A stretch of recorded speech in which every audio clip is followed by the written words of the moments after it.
जय श्री राधे सभी मित्रों को हमारे YouTube चैनल में आपका बहुत बहुत स्वागत है। तो आज की वीडियो में हम जानेंगे कि हमारी शरीर की रचना किस प्रकार हुई है, हमारा जन्म किस प्रकार हुआ है और हमारा शरीर कब तक रहेगा और हमारे कितने शरीर होते हैं और प्रकृति में हमें जन्म मिला है। इस सब विषय पर चर्चा की जाएगी, तो ध्यानपूर्वक सुने कि हमारे शरीर कितने होते हैं और मृत्यु के बाद में हमारे शरीर तो यहीं रह जाता है, यहीं जला दिया जाता है, तो वो भोग कौन भोगता है। तो इस विषय पर पूरी चर्चा होगी, तो वीडियो को अंत तक जरूर देखें, तभी आपको पता चलेगा। तो सबसे पहले आपको ये जानना होगा कि ये जो संसार है ये प्रकृति जनित है, माया रचित ये संसार भगवान ने हमें बनाया है। ये माया रचित संसार है और माया से 3 गुणों से ये संसार रचा है, सतोगुण, रजोगुण और तमोगुण। और ये आप देख रहे हो जो आपका स्थूल शरीर है, स्थूल शरीर जो आप रूप, रस, गंध, शब्द, स्पर्श, जो 5 तत्व है, 5 महाभूत है, पृथ्वी, जल, अग्नि, वायु, आकाश, ये 5 तत्वों से ये स्थूल शरीर बना है। जब आपकी मृत्यु होगी तो ये स्थूल शरीर तो यहीं छूट जाएगा, तो ऊपर कौन जाएगा, जो भोग कौन भोगेगा, जिसको स्वर्ग नरक की प्राप्ति कैसे होगी। तो इस विषय पर आप ध्यानपूर्वक सुने।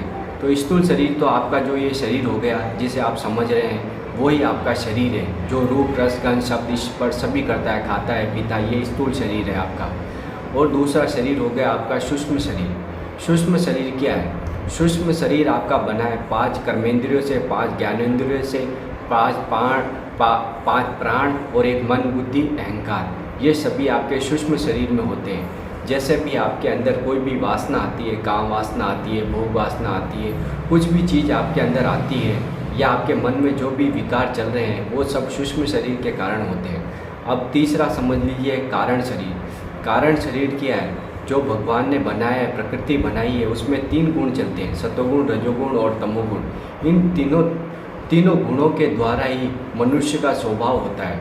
जैसे कोई तामसिक प्रवृत्ति का व्यक्ति है जो हिंसा करता है, क्रोध करता है, वो सब तमोगुण में आएगा। और जो सतोगुण में जो केवल ईश्वर भक्ति करता है, सत्य मार्ग पर चलता है, वो सतोगुण में आता है। और रजोगुण में सतोगुण, तमोगुण, थोड़ी थोड़ी वृत्तियाँ दोनों में होती है, तो वो रजोगुण का प्रभाव डालता है। तो ये हमारे तत्व होते हैं, इन तीनों शरीरों से मिलके हमारा ये शरीर बना है। तो सबसे पहले ये आप समझ लीजिए कि जैसे ही हमारा शरीर छूटा तो आपको पुनर्जन्म प्राप्त होता है। जैसे ये स्थूल शरीर यहीं छूट गया, मृत्यु हो गई आपकी। दूसरा आपका सूक्ष्म शरीर ऊपर जाएगा, आपको कर्म के अनुसार उसका दंड भुगतना पड़ेगा। यमराज द्वारा, धर्मराज द्वारा आपका लेखा जोखा देखा जाएगा। उसके बाद में आपने जो भी कर्म किए उसके अनुसार आपको वापस पुण्य जन्म मिलेगा। तो उस आधार पर आपका वापस जन्म होगा। तो आपको समझना होगा कि आपका जन्म क्यों हुआ। ये स्थूल शरीर यही रह गया, सूक्ष्म शरीर आपको ये समझना पड़ेगा कि ये आपका केवल स्थूल शरीर एक वस्त्र है। जैसे कोई कपड़ा पहनते और उसको वापस उतार दिया, तो केवल ये कपड़ा तो उतरना है, स्थूल शरीर आपका, सूक्ष्म शरीर आपका ऊपर जाएगा। वो जो भी योनि आपको जो भी प्राप्त होगी वो आपके कारण शरीर के अंदर जो भी आपके कारण विकार भर रखे उसके कारण होगी। क्योंकि कारण शरीर आपका जो भी विचार करता है, सतोगुण, रजोगुण, तमोगुण, उनके आधार पे ही आपका जन्म होता है। सूक्ष्म शरीर और कारण शरीर दोनों मिलकर वो मृत्यु के समय दोनों चले जाते हैं। ये स्थूल शरीर को छोड़कर कारण शरीर और सूक्ष्म शरीर दोनों छोड़कर चले जाते हैं। उसी के आधार पर आपको पुनः जन्म की प्राप्ति होगी। क्योंकि जब तक आपको मोक्ष की प्राप्ति नहीं हो जाती तब तक आपको जन्म मरण का चक्कर चलता रहेगा। क्योंकि ये शरीर जनित तीनों शरीर से ये शरीर बना है, ये हमेशा जन्मता है और मरता है, दुख भोगता है अपने कर्म के अनुसार। लेकिन आपको अगर तीनों गुणों को से परे जाना है तो भगवान का स्मरण आपको करना होगा, भगवान का नाम जप करना होगा, तभी आप समझ पाओगे कि आपको ये जीवन क्यों मिला है। ये प्रकृति रचित है, ये माया रचित संसार है, इसमें कुछ भी नहीं है। सतोगुण, रजोगुण, तमोगुण ये प्रवृत्तियाँ आपके अंदर आएगी। आपके अंदर काम, क्रोध, लोभ, मोह ये वृत्तियाँ आएगी। क्योंकि संसार में आप जी रहे हैं, देहाभिमान के कारण आप अपने को शरीर मान रहे हैं। शरीर आपका ये शरीर नहीं है। आप तीनों गुणों से परे हो, ना आप स्थूल शरीर हो, आप ना सूक्ष्म शरीर हो और ना आप कारण शरीर हो। आप अपने स्वरूप में जब स्थित हो जाओगे तब आपको पता चल जाएगा कि सब जगह ईश्वर ही व्याप्त है। जब तक आप मोह जाल के बंधन में बंधे हो तब आपको ये चीज़ें सब वस्तुएं सत्य लग रही है। लेकिन अगर आप अपने कर्म के अनुसार जीवन व्यतीत करते हैं, अच्छे कर्म करते हैं, अगर जीवन में आप चाहिए कि मुझे मोक्ष की प्राप्ति हो तो निरंतर प्रभु का स्मरण करते रहिए, नाम जप करते रहिए, जिससे आपका ये मोह बंधन टूट जाएगा। संसार जगत से आपको प्रीति नहीं रहेगी। आपको पता चल जाएगा कि ये संसार जगत सत्य नहीं है। हनुमान जी स्वयं कह रहे हैं कि हनुमत विपत्ति प्रभु सोई, जब तब सुमिरन भजन न होई।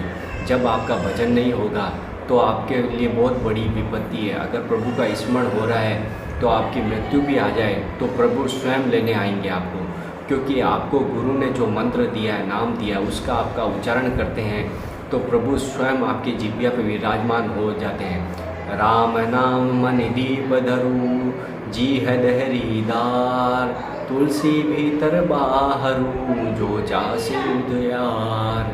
अगर ये तुलसीदास जी कहते हैं, ये व्यक्ति अगर अपने जीवन का तो कल्याण चाहता है और भीतर और बाहर उजाला चाहता है तो अपनी जीभ पर राम नाम रूपी मणि को रख और जिह्वा से नाम रटन कर, राम राम राम नाम रटन कर। उससे आपकी बुद्धि शुद्ध होगी, मन पवित्र होगा, आपके अंदर अहंकार नहीं बच जाएगा और आप जो उद्देश्य लेकर जीवन में आए हो, मनुष्य जीवन आपको मिला है, वो आपका सार्थक हो जाएगा।